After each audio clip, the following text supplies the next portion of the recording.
aplauso al Señor esta mañana. Damos gracias a Dios por un domingo más. Amén. Quiero que se coloque en pie un minuto. Vamos a iniciar esta mañana nuestro servicio.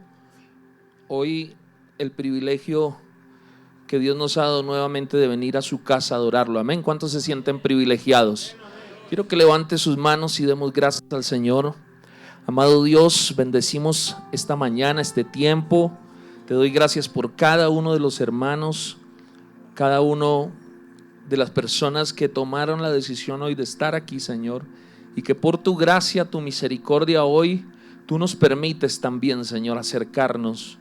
Gracias por ese privilegio, Señor, que tenemos hoy como iglesia, poder acercarnos a ti, Dios, poder entrar por tus puertas, Señor, poder venir a los atrios con alabanza, con acción de gracias para recibir la instrucción de tu voz por tu palabra, Señor, y te damos gracias y te pedimos que en estos minutos tu palabra, Señor, sea bálsamo en nuestra vida, pero sobre todo sea discipulador, Señor. Que tu palabra hoy, Señor, nos enseñe, nos guíe, nos redarguye, nos confronte, Señor. Confróntanos esta mañana con tu palabra, Dios, para ser transformados a la estatura, a la medida de Cristo, Señor. Te damos gracias. Tómate 5 segundos más para darle gracias a Dios por Cristo. Dile gracias, Señor, por Jesús. Gracias porque por causa de Cristo yo estoy aquí, Señor. Por causa de el amor incomparable, inigualable, manifestado por medio de Cristo. Te damos gracias, Señor. Y como decíamos ahora en la adoración, mi único deseo es ver a Cristo. Para mí solo tengo una obsesión, es Cristo Jesús. Te damos gracias, Señor, y te bendecimos en el nombre poderoso de Jesús. Amén y amén. Dale fuerte un aplauso al Señor. Y puedes tomar tu asiento. Damos gracias a Dios por este domingo. Amén. ¿Cuántos se sienten bendecidos? Hoy iniciamos serie y a propósito quiero enviarles un saludo muy especial de nuestros pastores. Están bien lejos. Están predicando el día de hoy en Valencia, España. Y damos gracias al Señor por las puertas que se abren. Y nuestro pedido es que usted ore, dé gracias al Señor. Y nuestra oración como iglesia para que el Señor les bendiga, para que el Señor los use y para que el Señor los vuelva a traer en bienestar. Amén.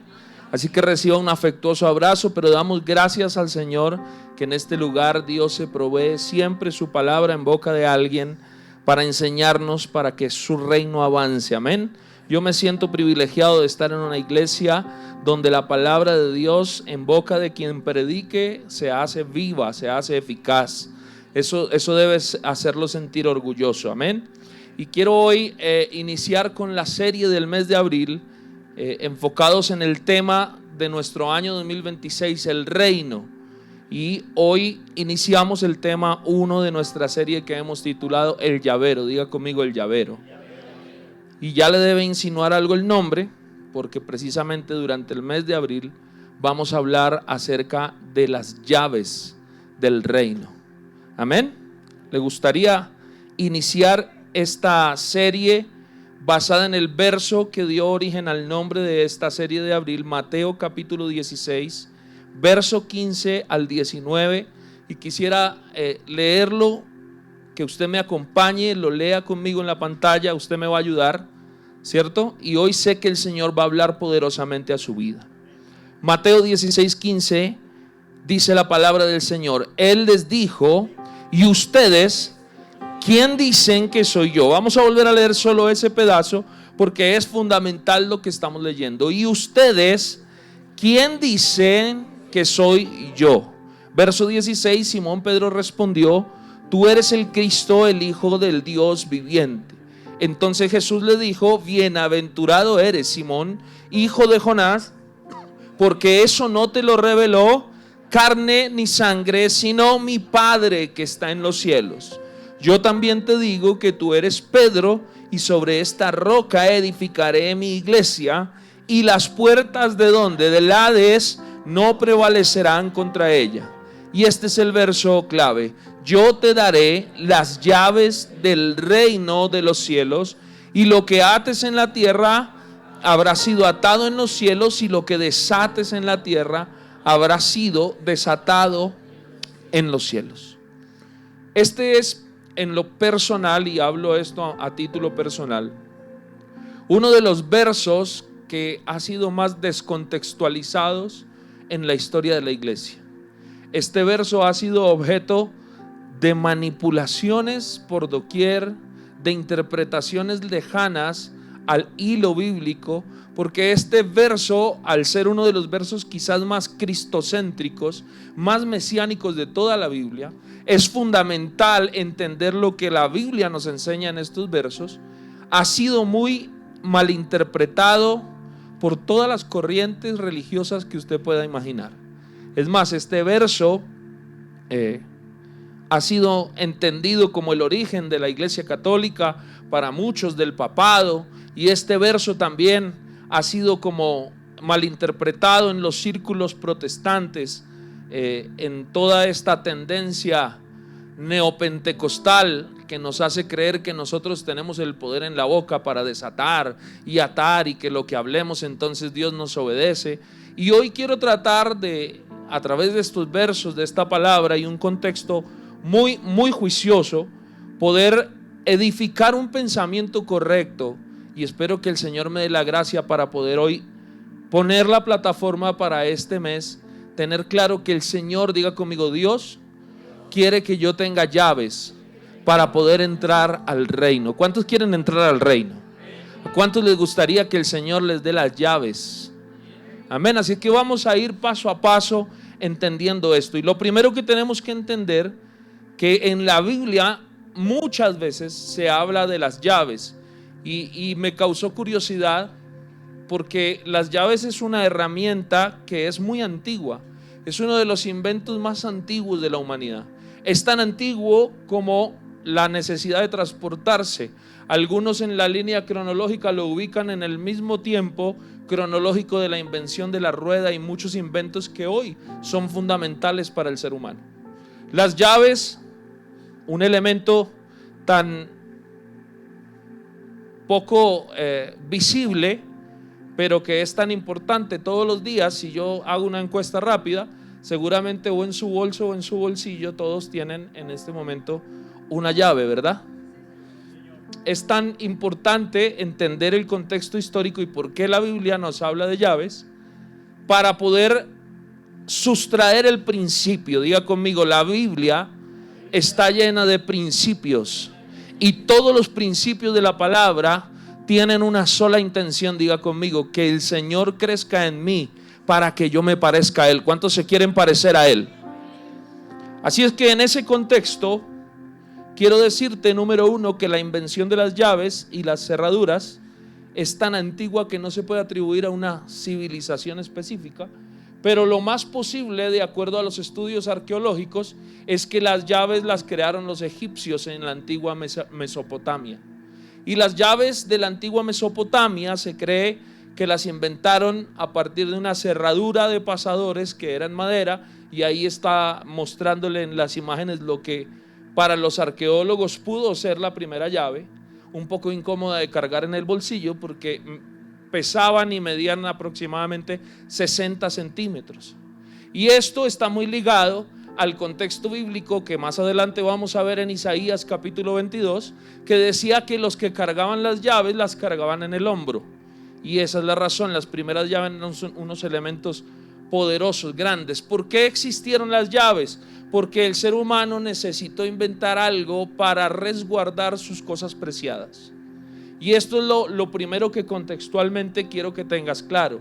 Las llaves en la simbología bíblica, cuando aparecen, tienen que ver con que Dios también guarda cosas como tesoros para que alguien tenga acceso a ellas por medio de llaves. Y por eso el Señor le entregó a Pedro las llaves del reino.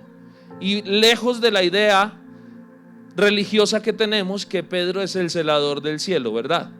Porque ¿cuántos por este verso dicen, sí, Pedro, cuando yo llegue al cielo me va a preguntar Pedro en la puerta y me va a mirar en la lista? Eso, bórrense esa imagen de la cabeza. Entonces, luego de que en Egipto se inventan estas llaves, los romanos, con la edad de hierro y la invención de todos los metales, la fundición de metales, crearon llaves un poco más cómodas, más parecidas a las que tenemos hoy. Incluso esta que está en la imagen, las llaves de los ricos romanos, que eran las llaves de anillo, eran muy difíciles de quitar porque estaban diseñadas para pequeños cofres donde guardaban cosas muy valiosas. Y para ir rápido en este contexto, las cerraduras modernas de una marca que es muy famosa, que da origen en el siglo XIX al señor Linus Yale, el padre Linus Yale. Yo creo que todos hemos tenido en la casa una llave que dice Yale, inmortalizado el apellido de un señor que se inventó esta cerradura de cilindros, muy pequeña, muy práctica, y en la que, pues, ¿cuántos tienen llaveros grandes? Esos llaveros llenos de llaves que pesan más que la billetera, ¿cierto? Esas llaves se han sostenido, y hoy en día ya la evolución del principio ha llegado a llaves digitales y todas las demás cosas, pero esta llave, por más tecnología que haya, será siendo la acompañante fiel. Es más, esta es la detonante de muchos dolores de cabeza. Cuando se pierden las llaves, usted sufre, ¿cierto? Y yo pensaba, en estos días salimos con mis papás de la oficina y llevamos la llave, cerramos. Mi papá salió para un lado, yo salí con mi mamá para otro, y cuando llegamos con mi mamá vimos abierto y nosotros teníamos la llave. ¿Usted ha sentido ese vacío frío? Si yo tengo la llave, ¿por qué está abierta? ¿Sí ha sentido eso que siente usted que le baja de arriba hasta abajo, queda frío? Y lo inmediatamente que uno piensa es, se nos metieron. Nunca pensamos que mi papá también tiene otra llave y puede abrir, y entró, ¿no? Entonces cuando uno no piensa en lo que significa una llave, ¿y por qué le hablo de esto? Porque uno no piensa en las llaves hasta que las llaves son útiles, ¿verdad? Y el primer principio, y por lo cual quise recapitular un poco la historia, es porque uno nunca va a usar la llave si no la necesita. Tú sales de la casa y no estás pensando en las llaves. Tú solo piensas en las llaves cuando vienes a la casa y necesitas entrar. Y cuando sabes que necesitas entrar, y más si vienes con una urgencia de baño y no encuentras las llaves, ¿qué pasa? No me cuente lo que le ha pasado. Pero psicológicamente usted colapsa, porque cuando tú no tienes la forma de entrar, cuando tú no tienes acceso, el cuerpo, la mente se desespera. Y más cuando alguien vulnera lo que para ti es algo a lo que tú solo tienes acceso, también genera crisis. Entonces quiero en esa idea introducir un poco por qué la Biblia nos habla de llaves. Y me voy a tomar este tiempo porque serán todos los domingos de abril donde vamos a estar hablando acerca de las llaves. La primera razón es que la Biblia nos habla de llaves un poco relacionado con el peso de la autoridad. Como se los comentaba, Isaías capítulo 22, quiero que leamos Isaías 22. Entonces pondré la llave, diga conmigo, pondré la llave de la casa de David. No está hablando de una llave física de la puerta de la entrada del templo, de la casa donde vivía David. Está hablando de una generación, diga conmigo, una generación. Y el escritor de Isaías está lanzando una profecía mesiánica, entiéndalo bien. Entonces pondré la llave de la casa de David sobre su hombro. Y mire la simbología que utilizaba, el contexto. Él está poniendo la llave, la herramienta de la llave, como un símbolo. Cuando él abra, ¿y de quién está hablando esa profecía de Isaías? Diga conmigo, de Jesucristo. Cuando él abra, nadie cerrará, y cuando Él cierre, nadie abrirá. Esto es muy importante, porque la Biblia habla de llaves ligado al significado de la palabra autoridad.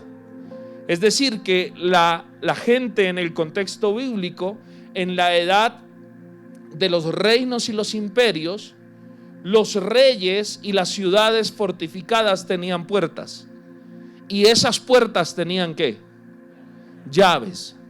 Por lo tanto, aparece la figura muy importante de ese contexto de la época bíblica, y es que una persona que cargaba llaves era una persona con autoridad. Por eso Isaías usa el símil: el que tiene las llaves tiene el poder de cerrar y de abrir. Qué lindo esto. Dios entregó las llaves, y recibe esto, iglesia, a Cristo. Y solo Cristo, Isaías 22 dice, tiene el poder de cerrar y que nadie más cierre, y también tiene el poder de abrir para que nadie más tenga la autoridad de abrir. O sea, lo primero que nos dice la Biblia es que las llaves de acceso al reino, de acceso a Dios mismo, están reposando en Cristo. Por ende, la palabra relacionada con las llaves tiene que ver con la autoridad de Cristo. Mira lo que escribía al respecto: llevar la llave de una ciudad significa tener el control total del comercio. Cuando tú lees un poco la historia de la dinámica de estas ciudades, por la puerta era el único lugar de acceso a la ciudad. Por ende, todo lo que pasa por la puerta tiene que ver con la autoridad del rey. No pasa nada que el rey no diga, no sale nada que el rey no diga. Entonces esa puerta se convierte en un punto importante, más aún el que tiene acceso al control de la puerta. O sea, no es el celador del conjunto de su casa, que siempre está dormido cuando usted llega. A mí me pasa que cuando yo llego a mi conjunto, ellos siempre abren la puerta. No sé si a usted le pasa, ellos siempre abren la puerta. Allá entra todo el mundo. En este reino, el que tiene las llaves tiene la autoridad. Él sí es un verdadero persona de autoridad. Él tiene las llaves de acceso. Entonces mira esto: quien porta la llave sobre su hombro, la gente reconocía, él tiene la autoridad delegada por el rey. La llave era un elemento visible, la gente sabía quién podía abrir y quién podía cerrar. Entonces, en este contexto bíblico, las llaves no representan simplemente una herramienta, sino representan un símbolo de autoridad. Quien te da acceso y quien te niega el acceso. Jesús no nos entrega a nosotros las llaves como una idea, como una herramienta, como lo que hoy nos quieren vender, como ven y tienes las llaves de acceso para la vida bendecida. No, nosotros en Cristo no tenemos una herramienta, tenemos una vida de autoridad. ¿Cuántos dicen amén? Cuando Cristo le da las llaves a Pedro, y lo vamos a ir desarrollando, no le está diciendo toma esto para que a tu criterio hagas lo que tú consideres. Él está diciendo esto que se te reveló a ti, Pedro, es una llave de autoridad, porque cuando se te reveló que yo soy Cristo, el Hijo prometido, se te reveló que por medio de Cristo todo en la tierra se somete a mí, y todo lo que yo quiera que no se somete a mí, porque yo soy la llave. Ya vamos a ir entendiendo esto. Entonces diga conmigo: las llaves son principios que el rey nos da para tener acceso a su reino. Vamos a hablar en esta serie del llavero. ¿Cuáles son las llaves que tienes de la boca de Jesús para tener acceso al reino? Y cada vez que en este mes, en este año hemos hablado del reino, cada vez más me apasiono en lo personal por entender el reino de Dios. En los días pasados de la Semana Santa que tuvimos el tiempo de recibir mucha instrucción, mucha palabra, ¿cuántos fuimos bendecidos? Reflexionaba en esto a manera personal. ¿Cuánto nos hace falta conocer del reino? No conocemos nada, no entendemos nada aún del reino. Podemos llevar años en la iglesia, somos expertos eclesiólogos, pero yo personalmente dije, puedo tener claras las dinámicas de la iglesia, pero aún desconozco muchísimo de cómo funciona el reino. Porque cada vez que tú conoces honestamente el trasfondo, el significado y la intención de por qué Dios nos da acceso a su reino, el reino se convierte en algo que te envuelve, que te atrapa, porque el reino no se trata del sistema, el reino se trata del rey. Diga conmigo, el reino siempre funciona porque existe el rey. Si el rey no está en el trono, el reino se acaba. Pues ¿por qué nosotros tenemos que entender el reino? Porque la Biblia dice que el rey está sentado en su trono. ¿Cuántos dicen amén? Y por causa de que en el trono del reino de los cielos está sentado el rey, nos debemos a ese rey. El reino existe para la gloria del rey. Y quiero entrar en el desarrollo del tema luego de esta introducción. Este tema 1 le he llamado la llave de la identidad. Es la primera llave que vamos a ver. Diga conmigo, la llave de la identidad. Dígale al del lado, la llave de la identidad. La primera llave que encontramos en Mateo 16, la llave de la identidad. La llave de la identidad aparece en una pregunta muy difícil de responder que hace Jesús. Yo no sé a cuántos les ha pasado que están en una relación. ¿Cuántos son casados? Vamos a hablar de los casados. Y su esposo le hace el desayuno, la comida, y le pregunta: ¿tú qué piensas de mí? Hay un silencio eterno en la mesa, ¿cierto? Yo nunca había dimensionado lo difícil que es responder lo que preguntó Jesús. ¿Ustedes qué piensan que soy yo? Y ahí en esa pregunta está la cápsula de la primera llave. Qué difícil cuando alguien te dice: ¿y usted qué piensa que soy yo? ¿Qué piensas de mí? En pocas palabras, Jesús a los discípulos les dijo entre letras: en la sociedad hay una imagen de mí, la gente tiene una imagen de mí, pero yo que he caminado con ustedes, que he dormido con ustedes, que he vivido este ministerio con ustedes, ¿qué piensan de mí? Cuando una persona es pública, tiene caras. Y la vida de Jesús fue pública, pero al interior del ministerio de Jesús, la vida de Jesús fue íntima. Por ende, no todo lo que está escrito en la Biblia, porque no todo está escrito en la Biblia, yo creo y soy de los que piensa que los discípulos que caminaron con Jesús tuvieron acceso a una persona de Jesús diferente a la que era pública. En el círculo íntimo, yo me atrevo a pensar que Cristo tenía unas dinámicas totalmente diferentes. ¿Por qué razón estos hombres, a pesar de que todos fueron dispersados porque fue profetizado, estuvieron dispuestos a morir por Cristo? ¿Qué vieron en Cristo que no vieron los demás? No se ha hecho esa pregunta. Y esta es la llave. Y cuando yo me puse a pensar en esta pregunta, de verdad que quedé con la cabeza más grande de que la tengo. Porque si Dios hoy me preguntara qué pienso yo de Él, no sabría qué responder. Hay una tendencia ahora en TikTok que se ha hecho famosa en los círculos evangélicos, porque hacen el video en donde en la misma silla se sienta un señor con problema, una oración por los hijos, el otro viene con una quiebra de su empresa y el otro viene porque se siente solo, y entonces hacen la dinámica de algo que yo estaba viendo y decía: es verdad, cada uno de los que estamos aquí, aunque venimos por Cristo, ¿cuántos dicen amén?, tenemos una perspectiva totalmente diferente. Incluso los que vivimos en la misma casa nos acercamos a Cristo por una cosa diferente a la de la esposa, a la del hijo, a la del abuelo, porque no todos tenemos la misma visión de Cristo. Entonces Jesús hace una pregunta: ¿y ustedes quién piensan que soy yo?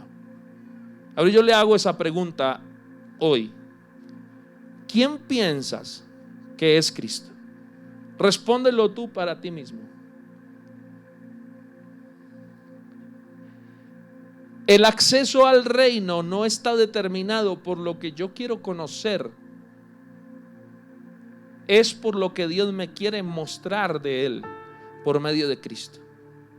Entonces, teniendo claro eso, yo escribí esto: la llave de la identidad. Dígalo conmigo: la llave de la identidad poco tiene que ver con la idea que Cristo sepa quién soy yo. Es decir, no es importante que Cristo sepa quién soy yo. La idea del evangelio está centrada en la necesidad que yo tengo de saber quién es Cristo. Dígale al de al lado: yo tengo la certeza. Mírelo a los ojos y dígale: yo tengo la certeza que Cristo sabe quién eres tú. La pregunta que hoy tenemos que resolver es: ¿tú sabes quién es Cristo? El evangelio moderno de nuestra era, de nuestra generación, está concentrado en que Cristo me vea a mí. Y se nos desfiguró la idea central del evangelio, que no es tan importante que Cristo me vea a mí, sino que yo vea a Cristo. La primera llave que abre el reino es entender este principio. Yo me acerco a Cristo para conocerlo a Él. ¿Cuántos dicen amén?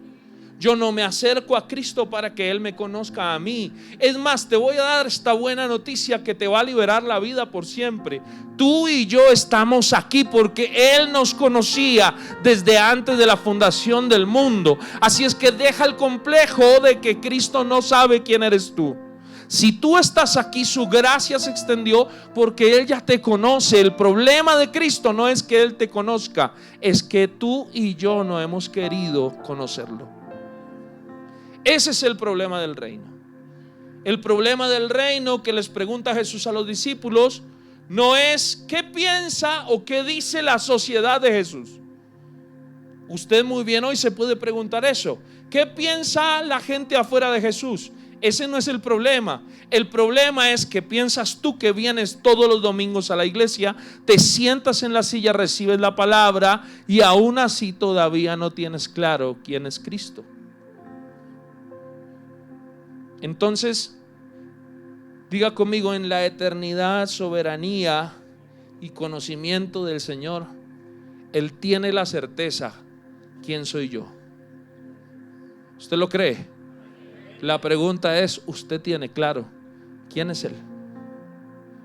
Esa es una respuesta personal. Yo no puedo responder por ti. Esta palabra hoy es totalmente reflexiva. Hoy oré al Señor para que por medio de esta llave tú entiendas la necesidad de que el Señor te revele ese acceso. Si tú sales este año con esto claro: yo tengo claro lo que significa Cristo para mi vida.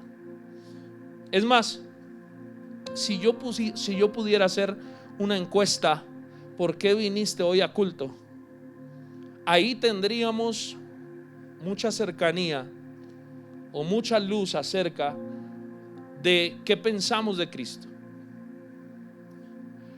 Yo en muchos años en la iglesia, incluso muchas veces lo dije: pues que yo me siento como lejos de Dios, llevo días sin ir a la iglesia.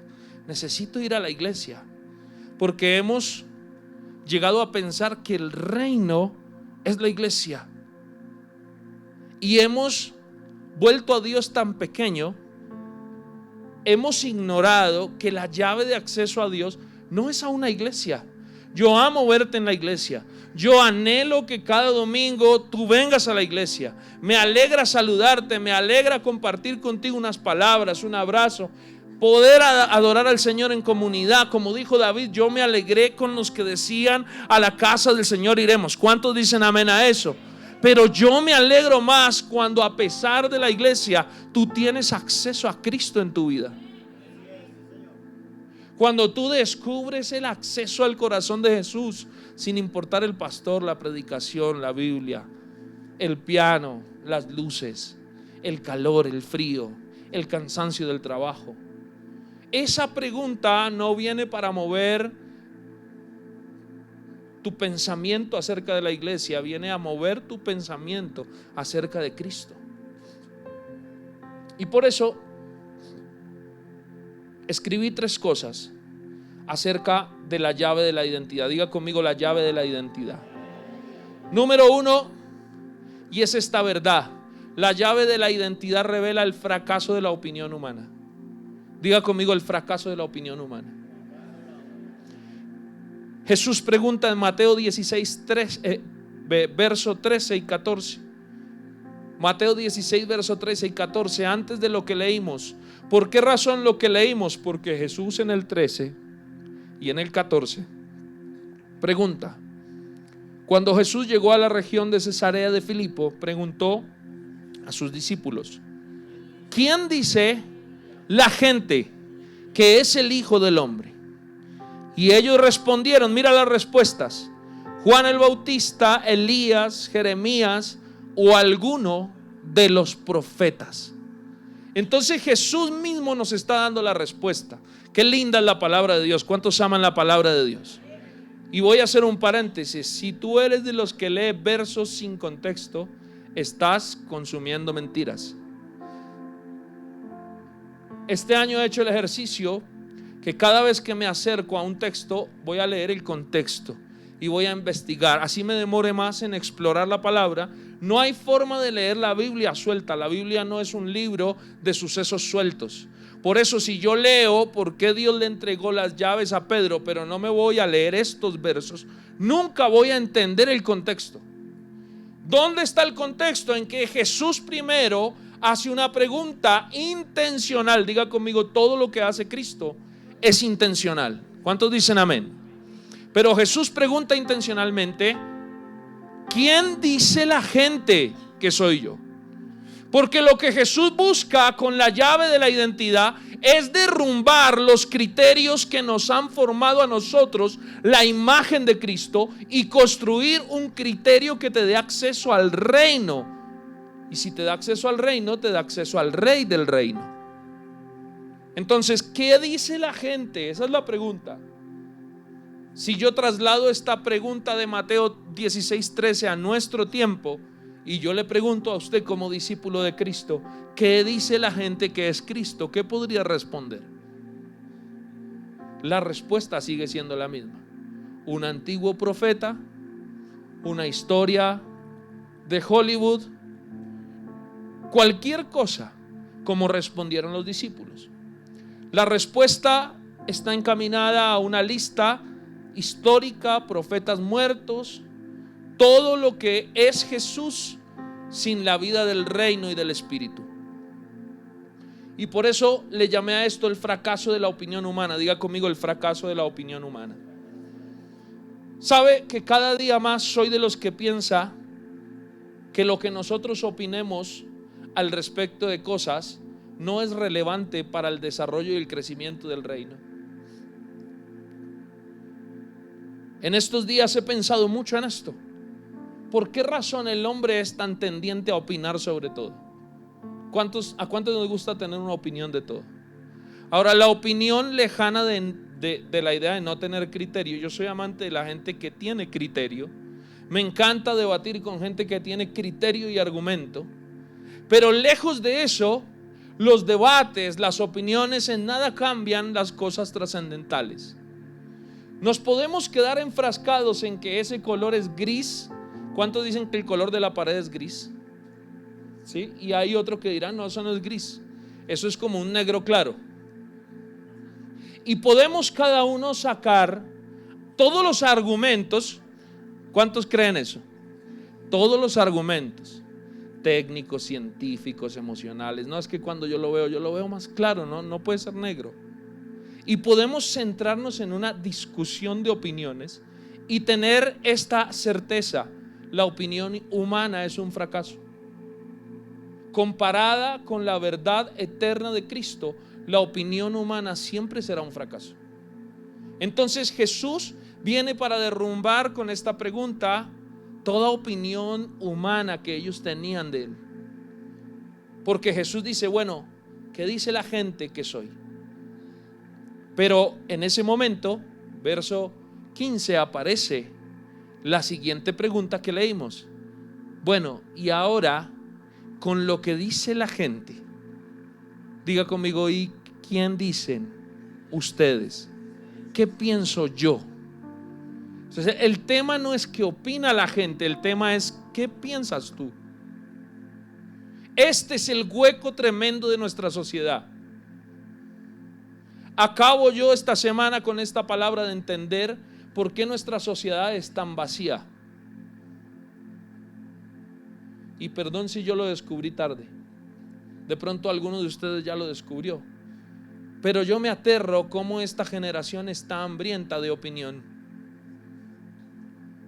El vacío de nuestra generación, la confrontación, la lucha, el deseo es y se fundamenta en fortalecer y defender una opinión personal. El tema es que afuera hay muchas cosas que se hablan de Cristo. Y esto me confrontó a mí. Si afuera hay una opinión de Cristo, ¿cuál es la opinión que yo tengo de Cristo? ¿Por qué yo me levanto? Te lo voy a poner en términos prácticos. ¿Por qué hoy tomé la decisión de levantarme temprano un domingo, bañarme, bueno, los que se bañaron, vestirme, alistarme y venir a la iglesia? ¿Qué me motivó a hacer eso? ¿Por qué tú te motivaste a eso y otros no se motivaron a lo mismo? ¿Cuál es el punto de inflexión? Diga conmigo, la llave de la identidad. La primera llave que abre el reino es entender quién es Cristo para mí.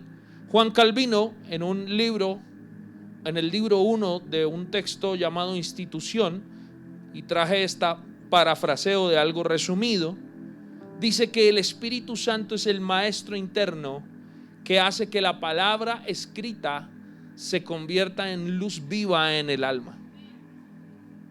¿Qué quiere decir eso? Que la gente, es más, la Biblia puede darte una opinión de Cristo, pero tiene que haber alguien que es el Espíritu Santo, quien pone en ti el deseo y el corazón, porque no es algo que nace en la conciencia humana. Es que cuando tú te acercas a Dios, el Espíritu de Dios viene para que tú entiendas quién es Él.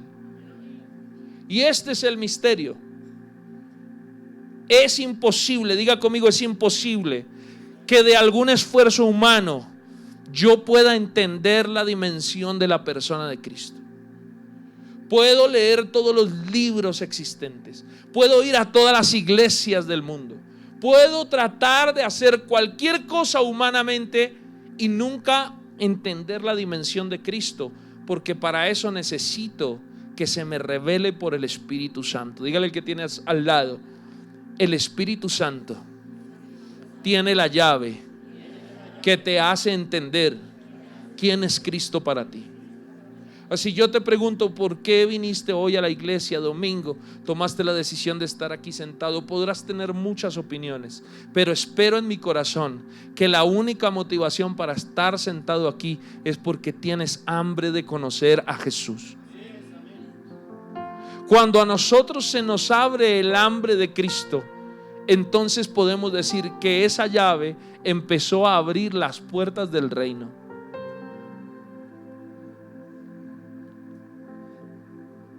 La llave de la identidad es la respuesta que tuvo Pedro a la pregunta tan complicada de Jesús. Y cuando recuerdan que estudiamos los elegidos hace unos años, y vimos el carácter de los discípulos, y eso me sirvió de base para entender por qué razón de todos los discípulos el que se lanzó a responder fue Pedro. Cuando tú analizas el carácter de todos los discípulos, Pedro era el hombre más carnal de todos ellos, más pasional, más sanguíneo. En todos los escenarios donde Pedro sale, algún discurso, alguna historia de la vida de Pedro, Pedro es el más pasional. Pedro es el que siempre reacciona, y es en cierta medida el reflejo de cómo somos los seres humanos. Entonces no está suelto que Pedro sea quien tiene la respuesta. La pregunta del deseo profundo de Cristo es quitar el pensamiento común que tiene la gente de Él y edificar un pensamiento individual sobre cada persona acerca de quién es Cristo. Y yo tengo que decirte esto en este momento: la llave de la identidad deja de esconder tu fe detrás de la fe de otros y empieza a fundamentar tu fe en lo que tú decidiste creer y lo que tú decidiste hacer para Cristo. Me encanta esta escena de Pedro, y teniendo en cuenta esto, ¿por qué la Biblia nos muestra este Pedro humano? Porque ese Pedro burro, atravesado, ese Pedro impulsivo, que incluso después de que tiene esta revelación, el mismo Señor Jesús, un capítulo adelante, le dice: apártate de mí, Satanás. Y uno entra en confrontación. Entonces, ¿por qué se le dieron las llaves del reino? Diga conmigo: porque para recibir las llaves tú no necesitas hacer nada.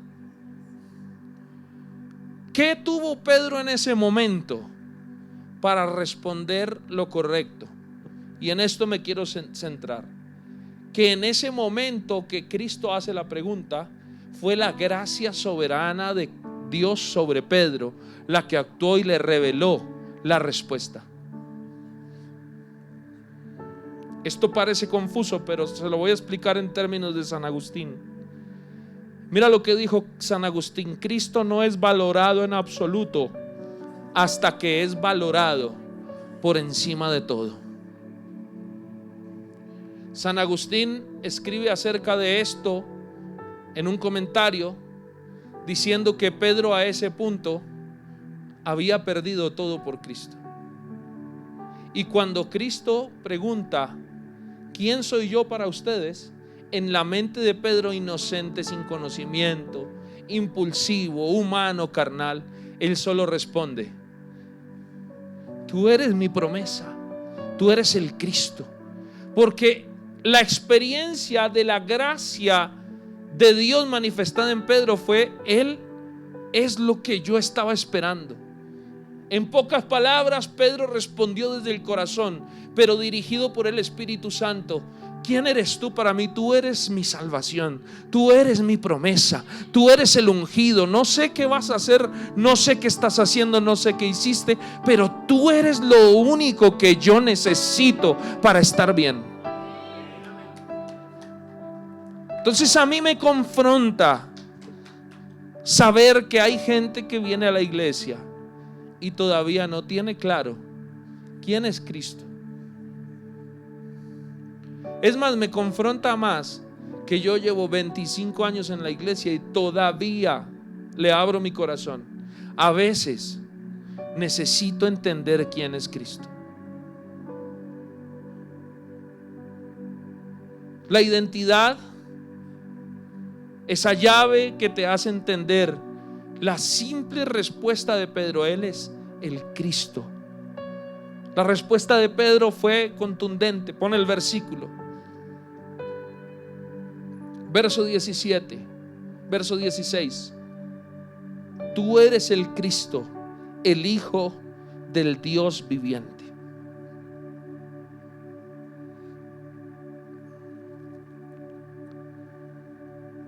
Charles Spurgeon dijo: si un hombre conoce a Cristo, es porque Dios se lo ha dado a conocer.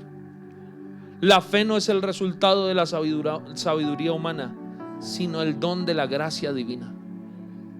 Te voy a derrumbar hoy para siempre un complejo. Tú no decidiste conocer a Cristo, Él decidió que tú lo conocieras. Tú no decidiste acercarte a Él, Él se acercó a ti. Tú no aprendiste de Él, Él se reveló por la gracia como un don divino. Él decidió que tú creyeras en Él. Efesios capítulo 2 verso 8.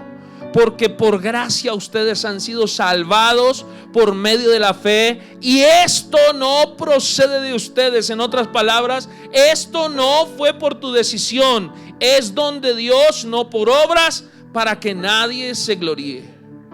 Por ende, cuando tú llegues al cielo, el Señor no va a decir: oh, ahí viene el gran creyente.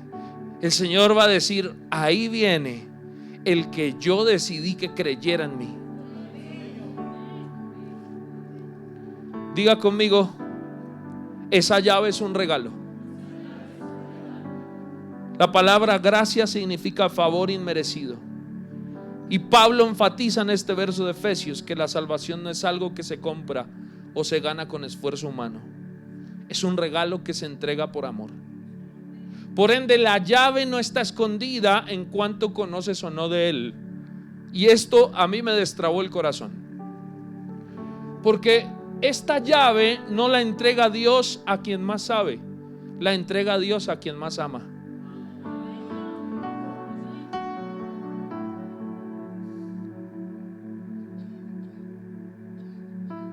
Y lo otro que dice Pablo es sin jactancia.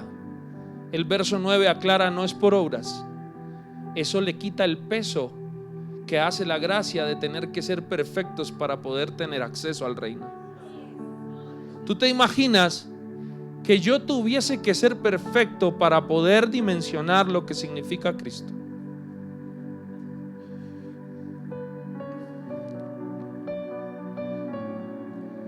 Ahora la pregunta, ¿quién crees que soy yo? Cuando yo entendí esto tan simple, para mí es algo muy sencillo de leer, pero demasiado profundo de entender. Diga conmigo, hágase usted la pregunta. Ponga su nombre. ¿Quién crees, Oscar, que es Cristo para ti? Pregúnteselo a usted. A todos en algún momento se nos va a llegar el tiempo de responder esa pregunta.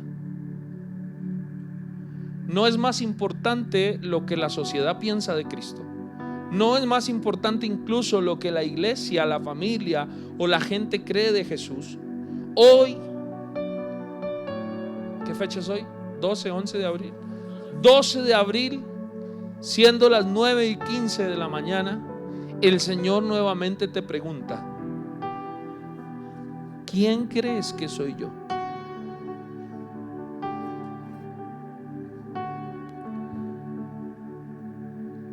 Diga conmigo, la seguridad de nuestra salvación no descansa en la intensidad de nuestro sentimiento, sino en la inmutabilidad de la persona que hemos conocido. Te explico eso. La seguridad de que tú estás salvo no es porque tú hoy lo amas y mañana no. Es porque el que te llamó a Él no cambia, no ha cambiado y no va a cambiar.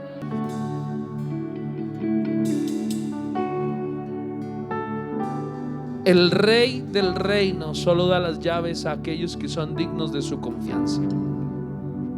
Y yo te hago esta pregunta, ¿le darías las llaves de tu casa a cualquier persona? ¿Quién tiene las llaves de la casa?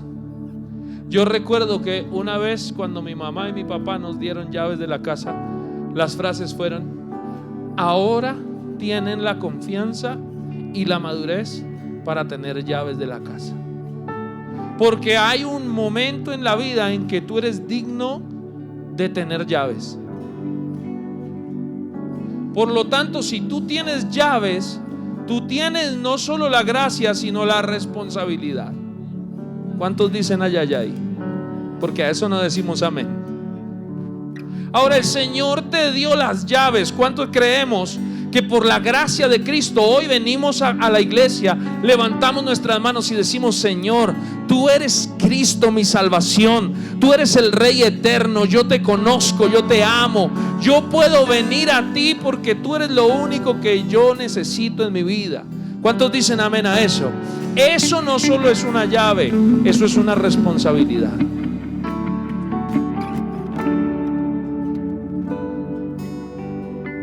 Tercera cosa, el acceso al reino comienza porque se me revele Cristo. Y esto es totalmente reflexivo. Si todavía tú estás aquí sentado y no se te ha revelado Cristo, tú necesitas urgentemente dedicarte, buscar al Señor para que se te revele Cristo.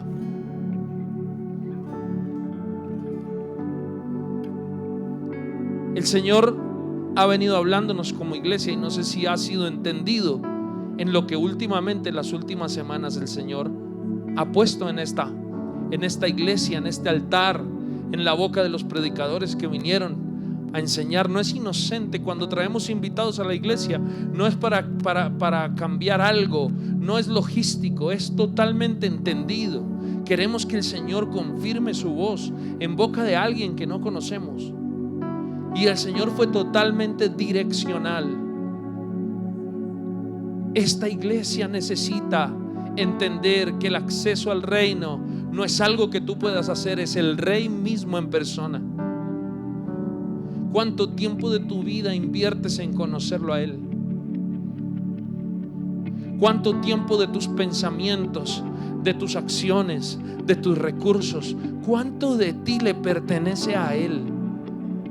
¿Cuántos podemos hoy, en 2 frases sencillas, si nos preguntara el Señor, ¿quién dices que soy yo?, podríamos decir: tú eres el Cristo, el Hijo del Dios viviente. No tengo duda, tengo la certeza de que tú eres mi Salvador, de que tú eres mi roca. No importa mi situación, no importa mi condición, no importa mi humanidad, tú eres, no yo soy, tú eres el Cristo. Tendríamos esa llave en nuestras manos. Esa llave abre el corazón del Señor. Y por esa razón Jesús dice: esa autoridad que te da Cristo, que es reconocer a Cristo, es la que te hace a ti confianza, digno de confianza para tener las llaves en tu mano. Pedro no es el portero del cielo ni ninguna imagen parecida. Pedro representa a gente como tú y como yo, imperfectos, impulsivos, carnales, que no teníamos la condición, que por gracia vino la gracia y alumbró el corazón y solo nos hizo responder: es que yo no sé quién eres tú, solo que tú eres todo para mí. En el año 2003 Marcos Witt grabó un álbum que para mí es de los favoritos, y llámeme viejo, cucho, anciano, como quiera, pero una canción con la que personalmente adoré muchas horas en mi cuarto solo, porque resumía en poco lo que es alguien que tiene deseo de acceder a esa llave. Puede que no sepas nada, solo tienes que saber una cosa: que Cristo es el Hijo del Dios viviente, que está sentado en su trono con sus brazos extendidos, que en Él tienes acceso al reino. Yo te busco. Lo puedes decir a Él hoy, dile: yo te busco con fuego. Puedes colocarte en pie y adorarlo, dile: mi corazón.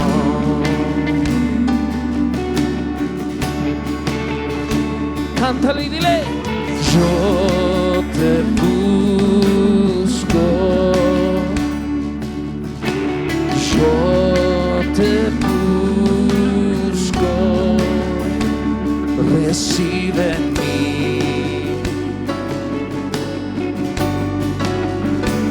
adoración.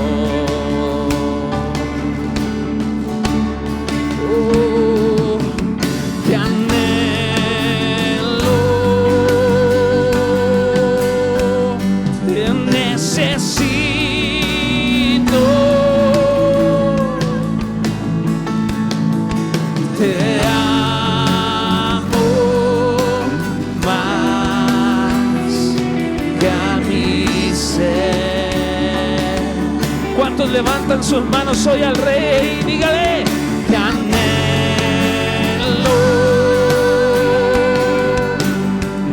te necesito, hey, te amo más que a mi ser. ¿Alguien puede adorar a Jesús en esta mañana?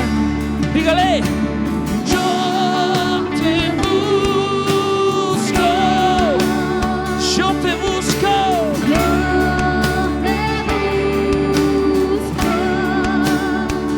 con fuego,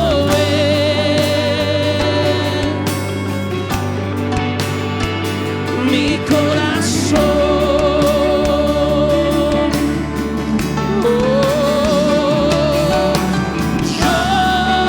Te busco.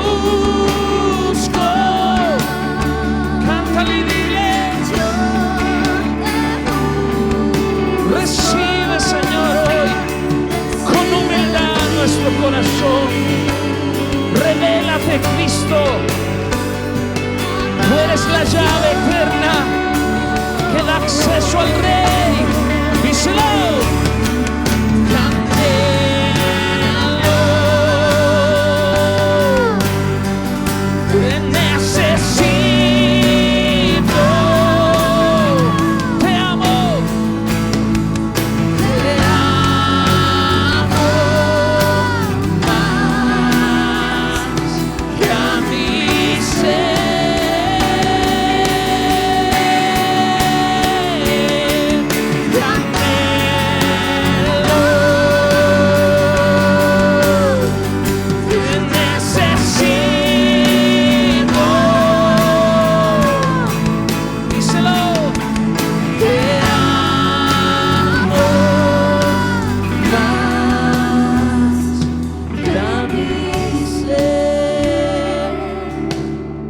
¿Alguien puede levantar sus manos en esta preciosa mañana y volver a decirle al Señor de una manera honesta, sincera: tú eres el Cristo, el Hijo del Dios viviente? No sé lo que la gente piensa de ti, Señor.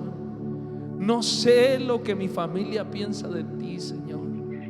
Yo hoy hablo desde el corazón. Tú eres todo, tú eres Cristo, el ungido, el eterno, el perfecto, la promesa de Isaías, de Jeremías, la promesa de David, la estrella que siguieron los magos, lo que anunció el ángel a José. Hoy eres esa persona, el amado de Dios. ¿Qué tal si aprovechas este momento que el Señor abre esta escena espiritual para que tú te reconcilies con Él? Esta semana me tiré de rodillas al Señor para decirle: no dejes de hacer tu obra en mí nunca, Señor. Todos los días cámbiame, todos los días transfórmame, porque esta es la llave que hace que el reino sea mi vida. Que te conozcan a ti, el único Dios verdadero, digno. Levanta tus manos al cielo.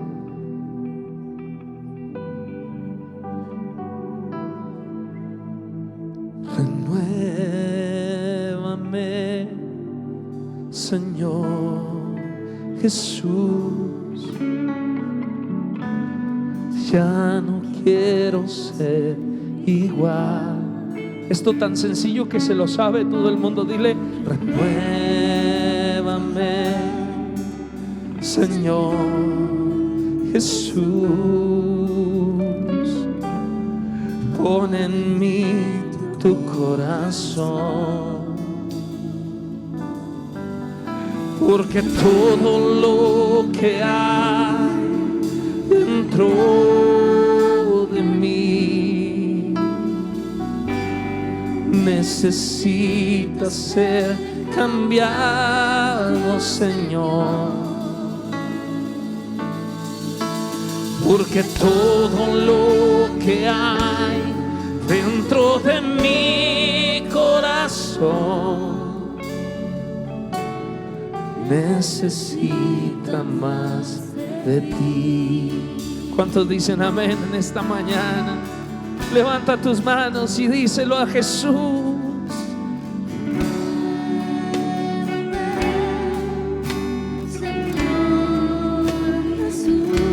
Oh Jesús, revélate a tu iglesia, amado Jesús.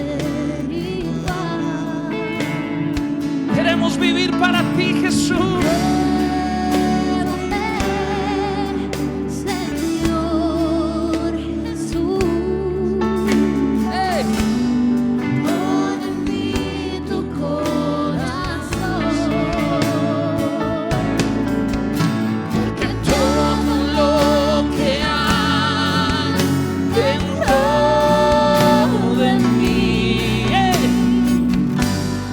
Necesita ser cambiado, Señor,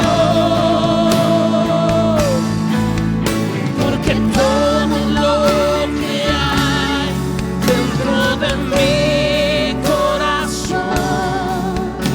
necesita. Necesita más de ti. Gracias, Jesús. Levanta tus manos al cielo. Levanta tu mano esta mañana, amado Jesús. Despierta el corazón de una iglesia que necesita, Señor, entender quién eres tú para Él. Dile: Señor, yo quiero que me hagas entender quién eres tú para mí. Porque si yo tengo claro quién eres tú, Señor, también tendré claro que no eres tú, que no viene de ti, Señor. Guarda mi corazón, guarda mi vida en esta verdad. Yo quiero tener claro lo que tú eres para mí, en el nombre de Cristo Jesús. Te damos gloria y alabanza. Amén y amén. Y damos fuerte el aplauso al Rey. Vamos, alguien que celebre esta mañana. Dale gracias a Cristo. Dale gracias a Dios por Cristo. Dile: amo a Cristo. Amo la persona de Jesús. Estoy agradecido con el Señor por Cristo. Gracias. Gracias. Gracias. Quiero saber si hoy alguien nos visita por primera vez. Quisiera que como iglesia le diéramos la bienvenida. Si alguien hoy en este servicio viene y nunca ha venido a una iglesia, nunca ha venido a esta iglesia, queremos orar.